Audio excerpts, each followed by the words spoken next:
It burned me.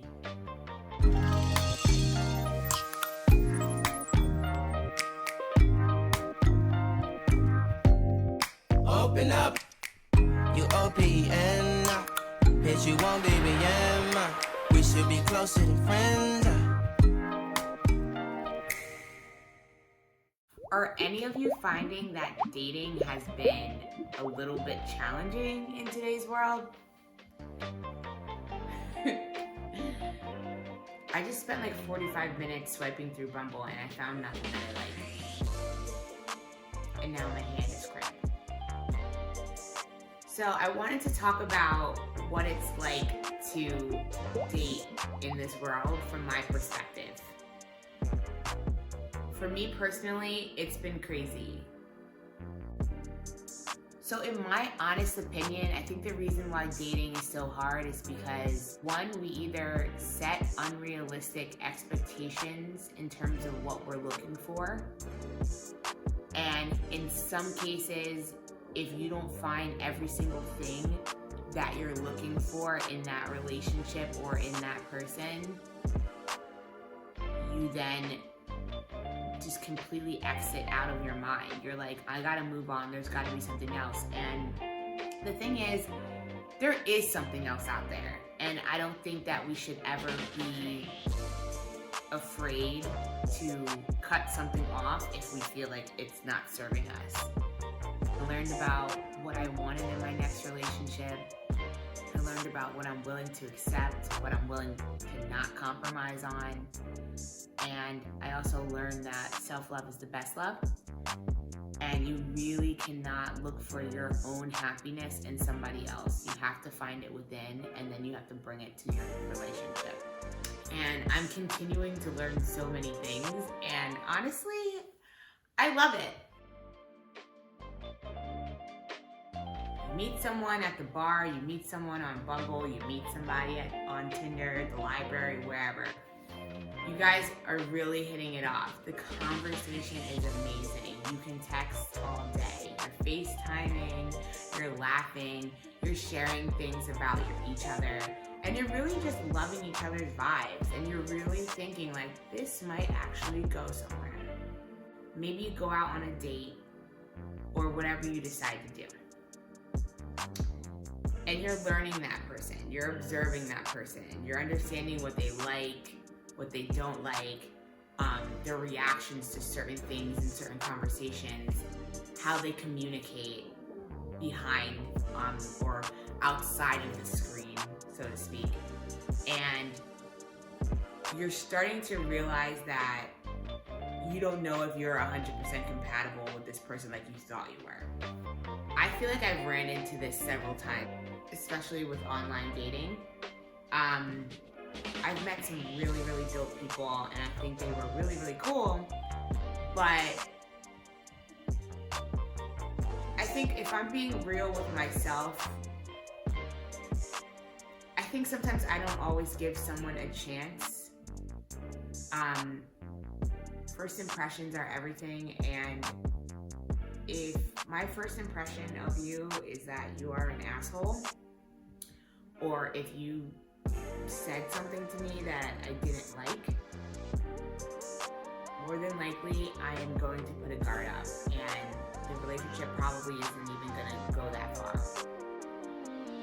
And I'm saying this because I don't regret cutting off people or cutting off relationships when these types of things happen. I don't regret it, because at the end of the day, if you feel like something isn't right, it isn't right. And I'm sure there's also other factors that have impacted my decision, for sure. But when you feel like something is not right, it's not right, and go with your gut. Like I talked about that before, like your gut will lead you to where you need to be. And I'm not sitting here saying that I'm perfect, because I have literally cut things off and then reintroduced them into my life a week later. So why is dating so hard? I think for me personally, and I feel like other people can probably relate, is the vulnerability aspect. No one wants to be vulnerable. I think one of my biggest fears in getting to know someone is telling them all this information and kind of putting my heart all out there only for it to not work. I don't want to get hurt. I don't want to invest my time in someone or something that I don't feel is going to be long term. And I think I'm at that point where I'd like to settle down in the next few years and meet the one. And I think a lot of us can relate. It sucks when you're really excited about something and then you start to notice that it goes downhill, or you start to realize certain things, or certain things start to reveal themselves to you. And, you know, I say it sucks because it's kind of like you get excited about this person and this new experience and this new opportunity and you just don't know where it's going to lead.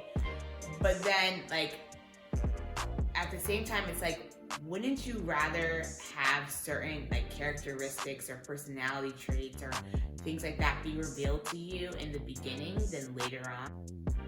I know that I've been really thankful for that in my relationship escapades, or dating escapades rather.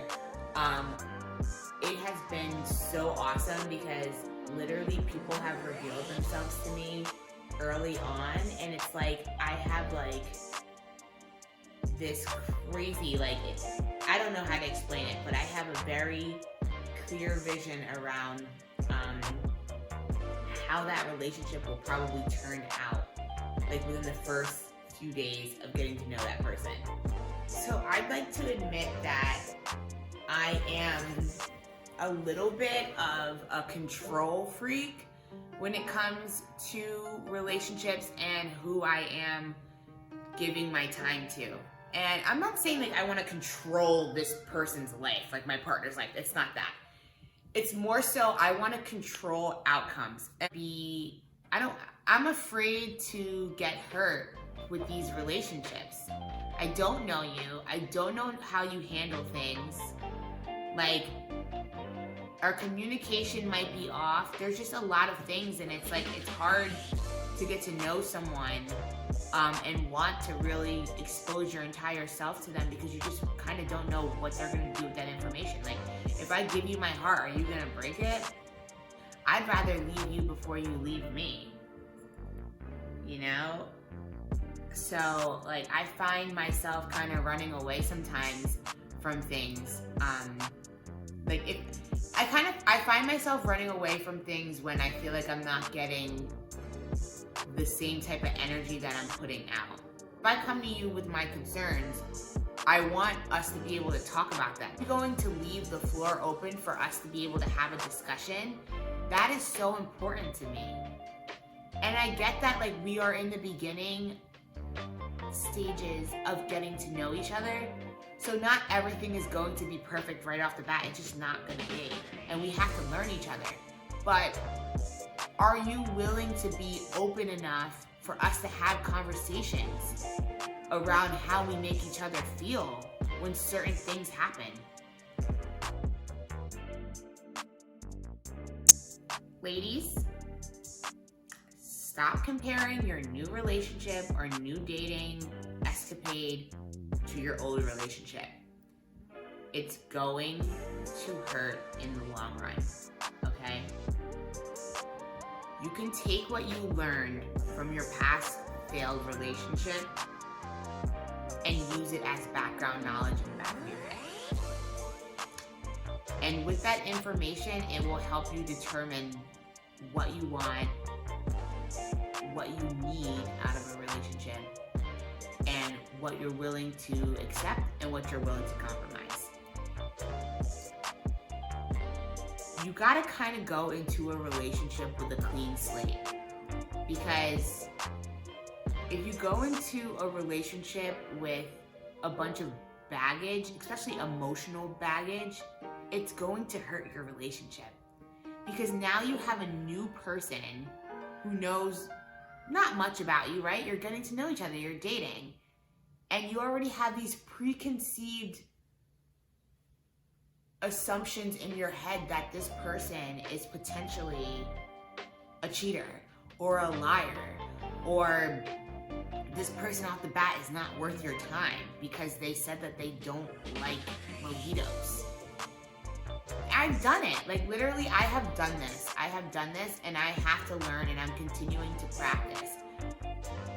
It's important to realize that you're in a relationship with a clean slate. Now, there are red flags that you'll be able to acknowledge when you first meet someone, for sure. It's so important for you to take time to yourself after failed dating situations.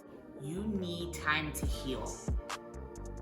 Getting under someone immediately after you get out of a relationship or a dating experience is not going to help you heal, and it's not going to give you time to have that self-reflection about why the last situation didn't work out.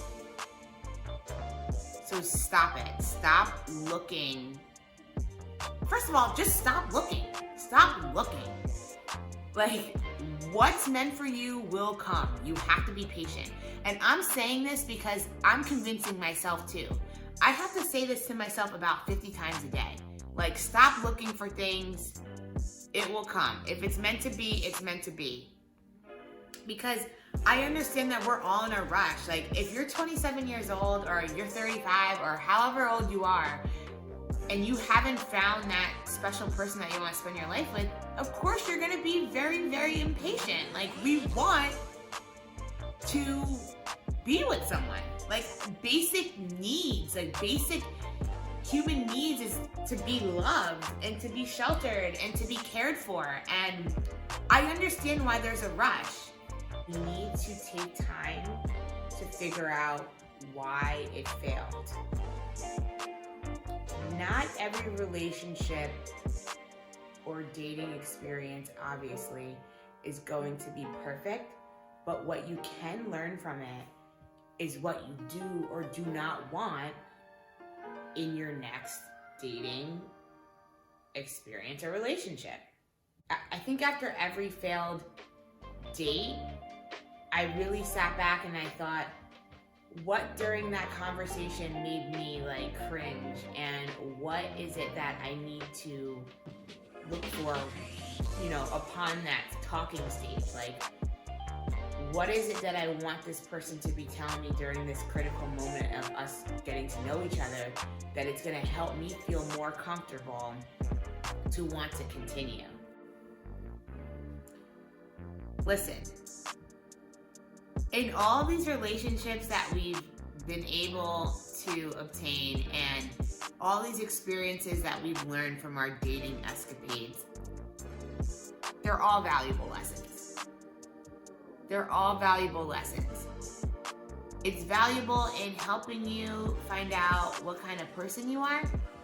It's valuable in helping you determine who you need and who and what you need in a partner. And it's helping you really determine whether or not something is worth your exploration or whether or not something is worth cutting off. And it's okay to make mistakes. Like I said, I have gone back to things a million times that I shouldn't have gone back to, and I did it anyway. And I felt like at that very moment, that was what I was supposed to do. And I learned from those things. So good luck.